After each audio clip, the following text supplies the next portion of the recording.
So, my fellow Canadians, where are you moving to if Canada becomes the 51st state? Welcome back, everyone, to my Blacadian universe. And yeah, obviously everyone's been hearing a lot of this talk about Canada, joining the United States. And, of course, me and my bestie got together and we were talking about it. And so I wanted to talk to all of you about it. So if you are Canadian, and you're listening to this, where are we going? Let's talk about it. So, one of the wonderful things about Canadians is that people often struggle about our Canadian identity. And I'll tell you this, the one things Canadians know that they are is not American. We define ourselves, I talk about it a lot, rightly or wrongly, as not American. When the conversation starts turning to racism, the first thing out of Canadians' mouths is at least we're not American. There's always that comparison to our neighbors to the south. And it's something that happens so often. But it is, a point of pride. It's a point of pride. I talk about it a lot, especially when it comes to racism, that, racism, still racism, and it was still very much a part of Canadian history. But we like to sort of, I guess, say it wasn't that bad, which is ridiculous. But it the the people that say that, the way it is taught as Canada, the great white, and I'm saying that with extreme, you know, prejudice, savior, to, the Underground Railroad and et cetera, et cetera. Like that story is, people wear that as a badge of, um, well, breastplate of righteousness, of, deflecting racist accusations. But I digress. I really want to talk about this craziness of us becoming a 51st state. It is, it's been sparking such outrage. People are finally, finally seeing that Canadians are kind of sassy. I think a little sassy there, booing at national anthems, at sporting events, just all types of retaliation up and down. We're a proud people. And I think that, um, the stereotype of being that nice, sort of laid back lumberjack is sort of, the veil is being lifted a little bit, and people are seeing that Canadians can be quite stubborn. And I think it's quite hilarious. My a friend and I, of course, we got together and we were just talking about, this craziness. And, it is a joke to some people, but, there is this level of urgency for people like myself who, as a Black woman, has some very real concerns about the the frankly the permission that a change like that will give some people in this country of how they would perceive and treat me, um, under, frankly, this frightening regime of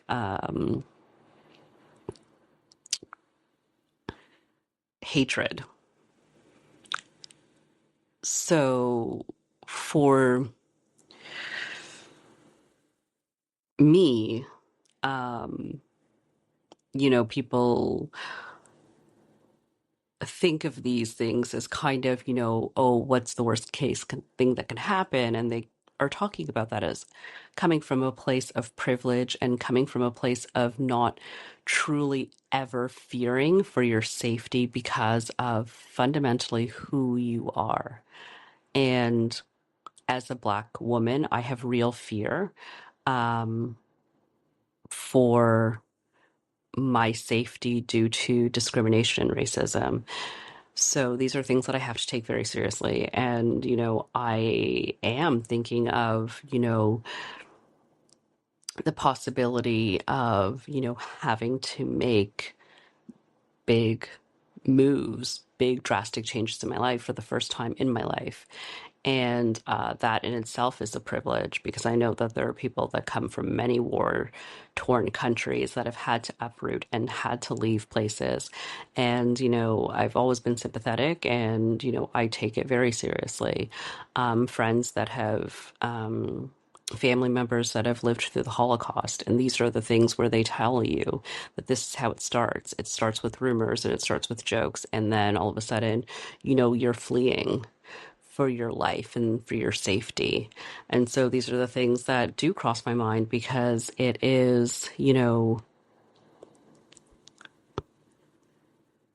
light right now, but these are things that I'm taking very, very seriously and following very closely for my own safety, as well as my family's. And so, yeah, it's just been weighing on the mind a lot. And it's something that I've been discussing with my friends that look like me and friends that don't look like me, just about, what this could potentially mean. So, switching gears a little bit, something that's really interesting, and again, that's come up a lot because, again, people that listen to the podcast know that I've talked about this quite a lot, of this I am Canadian commercial, just speaking about Canadian identity. And it's like a beer commercial, like an old beer commercial. I think it's like 20 years, just had a 20-year anniversary. So it's been in the news a little bit lately here, at least in Canada. And people were reminiscing about it. And, I think interestingly, the star of the commercial, he's like I want to say average white guy. In the commercial, he has some reservations about it. And he was just talking about, well, it is problematic to present himself as like this Canadian figure. Um, and I, mentioned that we analyzed. This was like an iconic commercial, so it was very popular. And it's like, if you haven't seen it, like Google it, and it's just like, oh my gosh, I can't even remember the beer commercial. That's a fail for them. But anyways, it's a beer commercial and a brand of beer, and they sort of talk about, it's this guy on a stage talking about like all these very stereotypical things, and he's wearing like a lumberjack jacket, and he's just like, "Oh, I'm Canadian," and it's supposed to be lighthearted and funny, and just how he likes his beer because he's Canadian. And so we, in my sociology class in university, at the time it was like an older commercial, and we just picked apart news items, and so we talked about like this commercial and what it would mean if like an Asian man was standing on that stage proclaiming that he does all of these stereotypical Canadian things, like snowshoeing and all this stuff, and how would that be perceived? And, the class is about racism, of course. And so, me and my classmate, we were just like, oh my God, yes, like we would totally not accept it. We were having like an epiphany on the in the front row of that lecture hall. And a lot of, we were the only two people of color in the, Black and she was Indian. And, we were the only two people in the class that were like, oh my God, like, uh, we're totally racist. We were just into it. And a lot of the white people in the class were super uncomfortable with making that,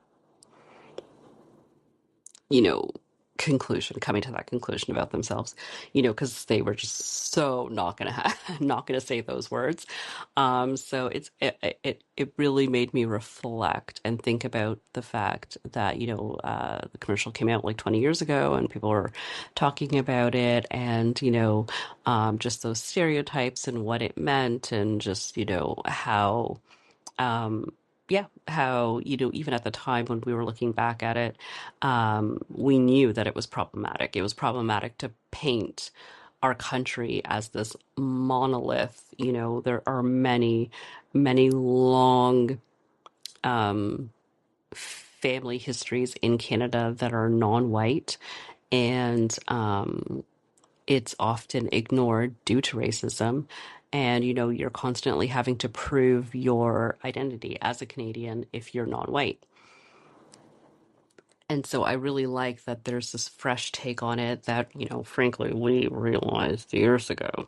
But it's nice to see that people are rethinking those things and questioning those kinds of portrayals, because it really does do us a disservice, especially because in Canada we're so proud of our multiculturalism and, you know, celebrating unique identities here. So it's really interesting that people are really taking a pause and sort of looking at it and saying, is this really painting Canadians in the best light? Is it really portraying Canadians as who we are? Because, we all do not look like this. So I just really love that conversation is expanding, that we're having that conversation, especially at this time, when, Canada is frankly under attack, and the ideals that we uphold, the fact that we have always touted, rightly, truthfully or untruthfully, that we support people and their cultural identities here, that we do not want people to be anything less than themselves, that we want, people that come here to still feel like they can have and celebrate their cultures, for whatever reason that brings you to Canada, that we still appreciate that you are going to be Canadian, but that doesn't mean that you have to erase your previous cultures. We understand that it's going to evolve and change into something different, unique, and beautiful. And I love that. Like, I talk all the time about my curry chicken and macaroni and cheese. It is delicious, but I love it because it's just, to me, like that fusion, that mix of like perfectly identifies my Caribbean, culture and heritage as mixing with my Canadianness. Canadianness, is that a word? For lack of a better word. But, it's just those two things come together in, frankly, a delicious, delicious meal. And, it's just like me. I'm a Black Canadian, I'm a Black Caribbean Canadian, and, that's celebrated here. That's one of the great things about this country, and one of the things that, makes me proud, especially at this moment. There's a lot of patriotism coming out in people in Canada, and it's wonderful to see. And, when we identify ourselves as not American, I think it's funny because it's just a universal thing that's like, I've always sort of looked down upon in the context of racism, but it's actually quite interesting in this context of, that Canadian pride that I'm seeing, which is really interesting. But yeah, I think that's it's a very interesting time right now to be Canadian, and I just frankly trying to see the silver lining to this cloud right now that's sort of hanging over all of our heads right now. So yeah, if you are Canadian, let me know if you're seriously considering moving, Or if you're listening from another part of the world, don't want to exclude my American friends. Maybe you're thinking of, moving as well. Let me know. Is there any good places, any good cities that you want to we can meet up? Let me know what you're thinking of. But I will leave it there. Thank you so much for listening, as always, and I will talk to you next time.